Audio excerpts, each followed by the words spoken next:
እህቶቼ እንግዲህ አንዲት እህቴ ያጋራችኝን መልእክት ነው። ከኔ ተማሩ እያለች ብዙ ጊዜ እየደጋገመች ለእናንተ የሚሆን ትምህርት የሚሆን አስተማሪ ነገሮችን ነው ቪዲዮ ላይ እየሰራ ነው። እስኪ እስከ መጨረሻው አዳምጧት ማለት ነው።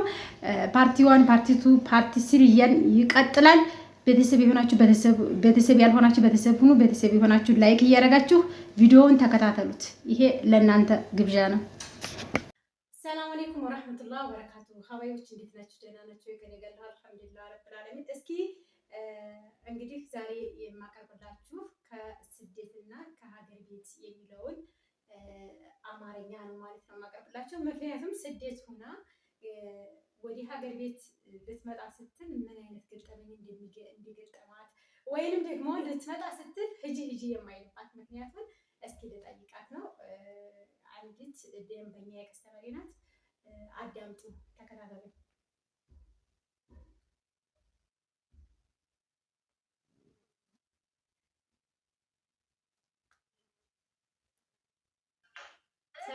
ሰላም አለይኩም።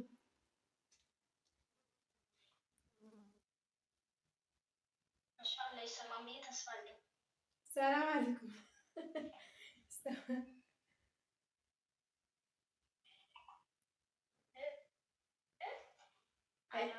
አሎ ይሰማል?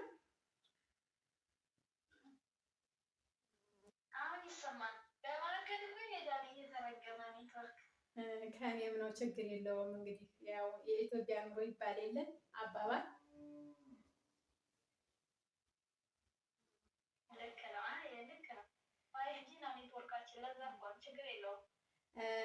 ካሜራ ላይ ነኝ። ጥያቄ ልጠይቅሽ ነው።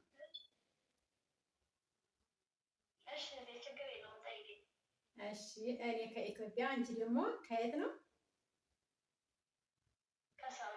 ኦኬ ከሳዑዲ አረቢያ። ለማንኛቸውም ያው ብዙ ጊዜ ከስተመሮቼ የሚያቀርቡልኝ ጥያቄ ነው የምጠይቅሽ ጥያቄ። ኢንሻአላህ ትመልሽልኛለሽ። ለተመልካቾችም ምላሽ ይሆናል ብዬ አስባለሁ። ኢንሻአላህ። ተመልካቾች ደግሞ ከወደዱት በዚሁ ቀጥሉበት ካሉ ኮሜንት አንብበን ተመልሰን እንመጣለን። ኢንሻአላህ። ብዙ ጊዜ ሀገር ለመምጣት ስታስቡ ስደት ላይ ያላችሁ ለምንድን ነው ለመምጣት የሚከብዳችሁ ወይም የሚጨንቃችሁ? ስትሄዱ ለ2 ዓመት ኮንትራት ነው። ነገር ግን ከዛ በላይም ይጨመራል። ምንድን ነው መንስኤው? እሺ ጥያቄሽ እጅግ በጣም አሪፍ ነው። እዚህ ጋር ሆነ እኔ የራሴን ያሳለፍኩትን ነው የማስረዳቸው ወደ ውድ ተመልካቾችሽ ወይንም ለቤት እኔ አሁን ከመጣሁኝ 3ኛ ዓመቴ ይዣለሁ። ለ2 ዓመት ብዬ አይደለም የመጣሁት። ስመጣ ቤትና ቦታ እንዲኖረኝ ወይንም የተሻለ ብዬ ነው አሁን ለምሳሌ የመጣሁት ማለት ገደብ አላወጣሁለትም። እዚህ ሀገር ስመጣ ወደዚህ ግን በ2 ዓመት ቤትና ቦታ ይዣለሁ። አልሐምዱሊላህ። በምን እህት፣ ወንድም፣ አክስት፣ ጎረቤት ገለመሌ አረፋ ኢድ የሚባል ለማንም ሰው አንድ ብር አላውቅም። እሺ አንበሳ ራሴ ነው የያዝኩት። ሁለተኛ ደግሞ በጣም ከባድ ስህተቱ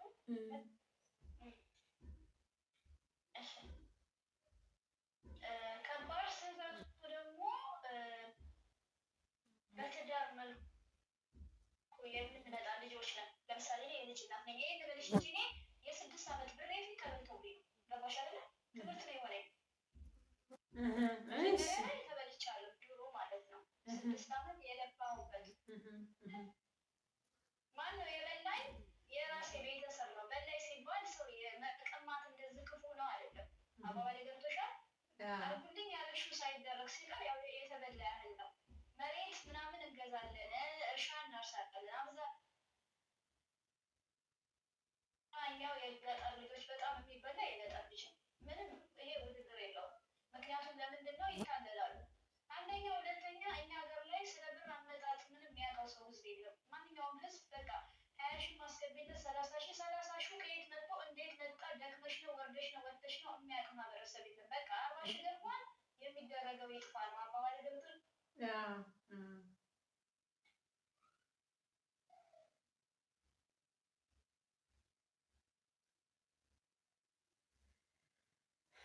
እሺ እና እንደዛ ስለሆነ ትምህርት ይሆናል ብዬ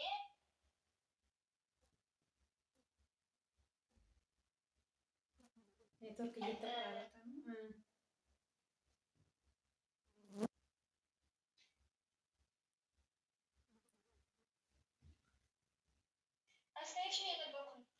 እሺ አስተያየት በቃ እውነት ነው። አብዛኛውን ያነሳሻቸው ነገሮች እውነት ናቸው። በመቀጠል ደግሞ ምንድነው መሰለሽ የገጠር ልጅ እንደሚበላ የገጠር ልጅ እንደሚታለል ሲመጣ ደግሞ እውነት ለመናገር ምንም ነገር ሳይኖረው ሲቀር መልሶ ስደት እንደሚሄድ ብዙ ማህበረሰብ ያውቀዋል ብዬ አስባለሁ፣ እንደኔ ማለት ነው። አንቺም እንዳልሽው ከሆነ 6 ዓመት ሙሉ ሰርተሽ ለውጥ አተሽ መልሰሽ ሂደሽ ሁሉን ነገር ተረድተሽ አስበሽ አስተያየቱን ሁሉን ማን ለማን እንደሚሆን በጭንቅላትሽ አውሰልስለሽ መልሰሽ ግን 6 ዓመት ቀርቶ በ2 ዓመትሽ የፈለግሽውን ነገር አድርገሻል ማለት ነው። በቅርቡ ሀገሬ ልገባ ነው። ለምን በቅርቡ ሀገሬ ልገባ የ2 ዓመት ለቴ አይደለም እዚህ ጋር ማየት ያለብሽ ገባሽ? ለብዙ እህቶቻችን ነው ገባሽ አይደለ? እኔ አሁን ቤቴ ታስሯን ቀጥታ አልተመረገም። ራሴ ክረምት ላይ መጥቼ ላስመረግ ነው።